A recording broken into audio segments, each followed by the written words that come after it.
Ήρεμη προειδοποίηση. 5 σημάδια που εμφανίζονται ένα χρόνο πριν το τέλος της ζωής. Έχει κάποιο αγαπημένο σας πρόσωπο αρχίσει να παρουσιάζει ανεπαίσθητες αλλά ανησυχητικές αλλαγές τον τελευταίο χρόνο. Πολλοί πιστεύουν ότι ο θάνατος σε μεγάλη ηλικία συμβαίνει ξαφνικά. Όμως στην πραγματικότητα το σώμα συχνά στέλνει διακριτικές προειδοποιήσεις μήνες και κάποιες φορές ακόμη και έναν ολόκληρο χρόνο πριν η ζωή φτάσει στο τελικό της στάδιο. Το δύσκολο είναι ότι οι περισσότεροι άνθρωποι δεν αναγνωρίζουν αυτά τα σημάδια, επειδή στην αρχή φαίνονται ασήμαντα. Συνήθως μόνο εκ των υστέρων, όταν οι οικογένειες κοιτούν πίσω, συνειδητοποιούν ότι οι ενδείξεις υπήρχαν από την αρχή, αλλά μέχρι τότε είναι πολύ αργά για να προετοιμαστούν, πολύ αργά για να δημιουργήσουν εκείνες τις τελευταίες στιγμές που πραγματικά έχουν σημασία. Σε αυτό το βίντεο θα μιλήσουμε για 5 βασικά σημάδια που εμφανίζονται συχνά έναν χρόνο πριν φύγει ένα ηλικιωμένο άτομο. Μερικά από αυτά μπορεί να είναι πράγματα που έχετε ήδη προσέξει, αλλά τα αποδώσατε απλώς στη φυσιολογική φθορά της ηλικίας. Άλλα μπορεί να μοιάζουν μικρές αλλαγές, αλλά στην πραγματικότητα υποδηλώνουν τη σταδιακή εξασθένηση του οργανισμού. Η έγκαιρη αναγνώριση αυτών των σημάτων σας δίνει τη δυνατότητα να προσφέρετε καλύτερη φροντίδα, να ζήσετε ουσιαστικές στιγμές μαζί τους και πάνω απ' όλα να διασφαλίσετε ότι το τελικό στάδιο της ζωής του αγαπημένου σας ανθρώπου θα είναι γεμάτο άνεση, αξιοπρέπεια και γαλήνη.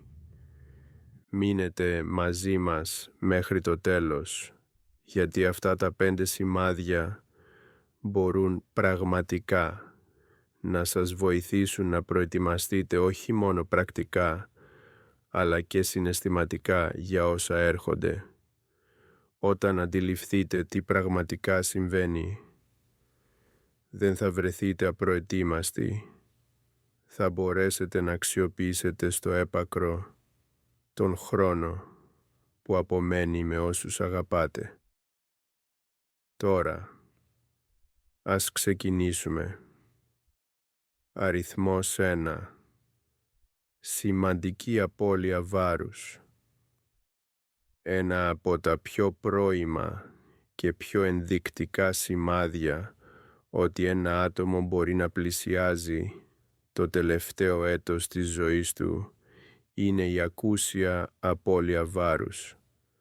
Στην αρχή μπορεί να δείχνει κάτι ασήμαντο, μια ζώνη που ξαφνικά χρειάζεται να σφίξει περισσότερο, ρούχα που φαίνονται πιο φαρδιά ή μια κάποτε καλή όρεξη που αρχίζει να εξασθενεί. Πολλές οικογένειες το θεωρούν απλώς μέρος της γύρανσης, αλλά η πραγματικότητα είναι ότι η απώλεια βάρους χωρίς προσπάθεια σπάνια αποτελεί καλό σημάδι. Συχνά σημαίνει ότι το σώμα δεν απορροφά πια αποτελεσματικά τα θρεπτικά συστατικά. Η μυϊκή μάζα μειώνεται και τα βασικά συστήματα λειτουργίας του οργανισμού επιβραδύνονται. Η γύρανση φυσικά προκαλεί κάποια απώλεια μειών, αλλά όταν η αλλαγή γίνεται γρήγορα, είναι ένδειξη ότι κάτι βαθύτερο συμβαίνει. Το σώμα μπορεί να δυσκολεύεται να χωνέψει σωστά την τροφή ή το άτομο μπορεί να μην μπορεί πλέον να επεξεργαστεί την πρωτεΐνη όπως παλιά, κάτι που οδηγεί σε απώλεια μυϊκής μάζας. Αυτή η απώλεια δύναμης δεν κάνει μόνο τη μετακίνηση πιο δύσκολη. Αυξάνει τον κίνδυνο πτώσεων, αποδυναμώνει το ανοσοποιητικό σύστημα και καθιστά το άτομο πιο ευάλωτο σε λοιμώξεις. Ένας άλλος βασικός λόγος για την απώλεια βάρους στο τελευταίο έτος της ζωής είναι οι αλλαγές στην όρεξη. Πολλοί ηλικιωμένοι απλώς δεν πεινούν όπως παλιά. Η αίσθηση της γεύσης εξασθενεί. Το φαγητό δεν τους φαίνεται πια ευχάριστο και μπορεί να αρχίσουν να παραλείπουν γεύματα ή να τρώνε πολύ μικρότερες ποσότητες. Αυτή η αλλαγή δεν είναι θέμα γούστου. Είναι μια φυσιολογική αντίδραση του οργανισμού. Το σώμα, αντιλαμβανόμενο ότι επιβραδύνει, δεν στέλνει πλέον συχνά σήματα πείνας στον εγκέφαλο. Το αποτέλεσμα, λιγότερη ενέργεια, λιγότερη δύναμη και μια σταδιακή επιδείνωση της συνολικής υγείας. Φυσικά, σημαντικό ρόλο παίζουν και οι υποκείμενες ιατρικές παθήσεις. Η ακούσια απώλεια βάρους είναι συχνό σύμπτωμα χρόνιων ασθενειών, όπως ο καρκίνος, η καρδιακή ανεπάρκεια ή η νεφρική νόσος, καταστάσεις που συχνά εξελίσσονται για πολύ καιρό πριν εμφανιστούν πιο εμφανή συμπτώματα.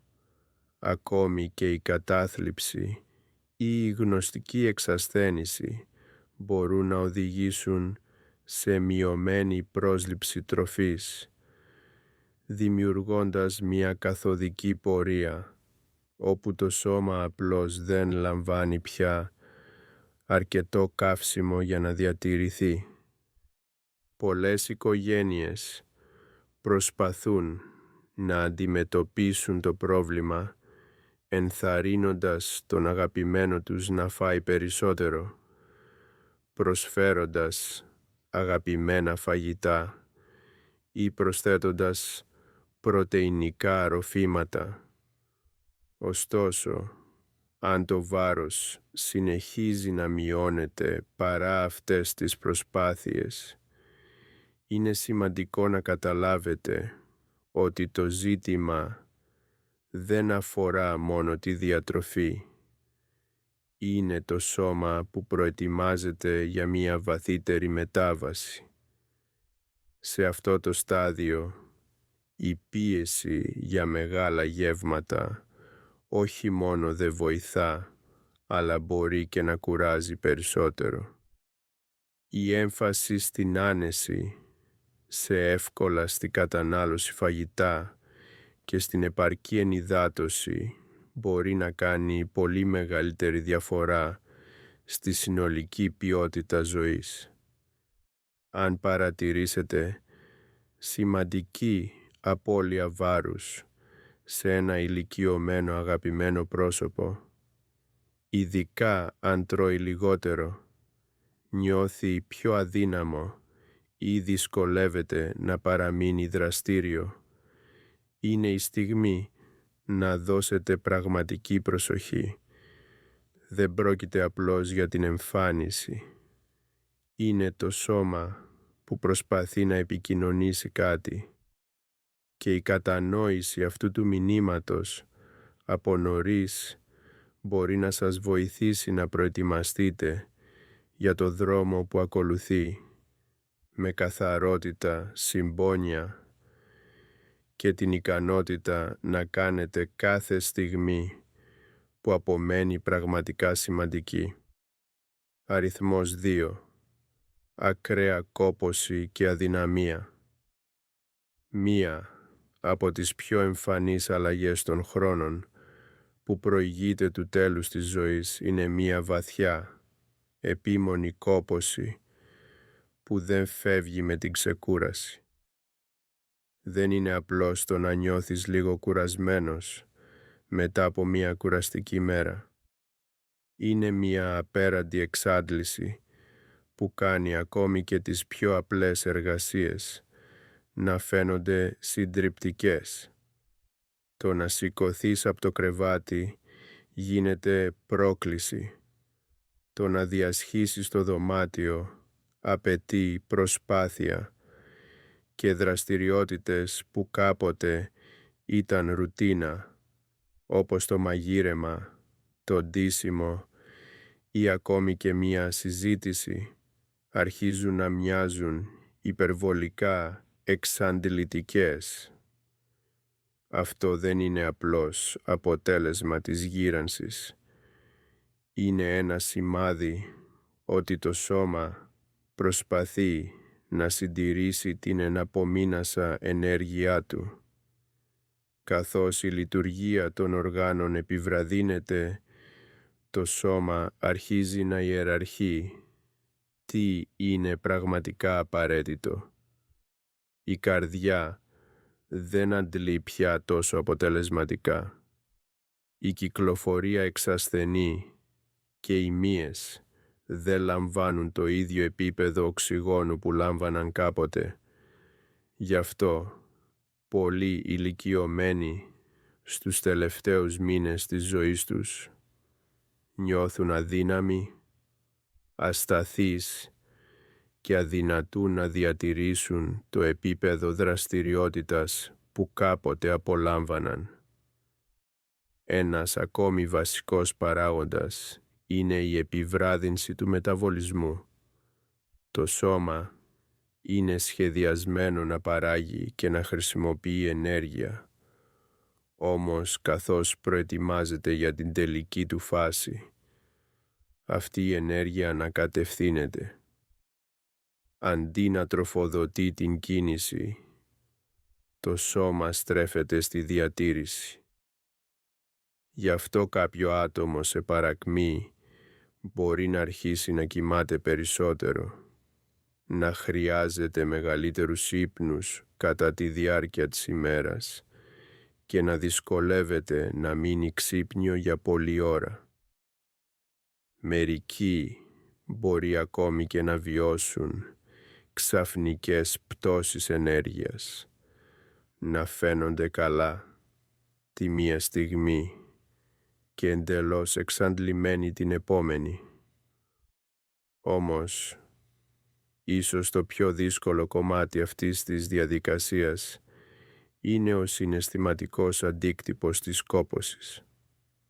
Πολλοί ηλικιωμένοι που κάποτε ήταν περήφανοι για την ανεξαρτησία τους αρχίζουν να νιώθουν απογοήτευση ή ακόμη και αμηχανία επειδή δεν μπορούν πια να κάνουν ό,τι έκαναν παλιά.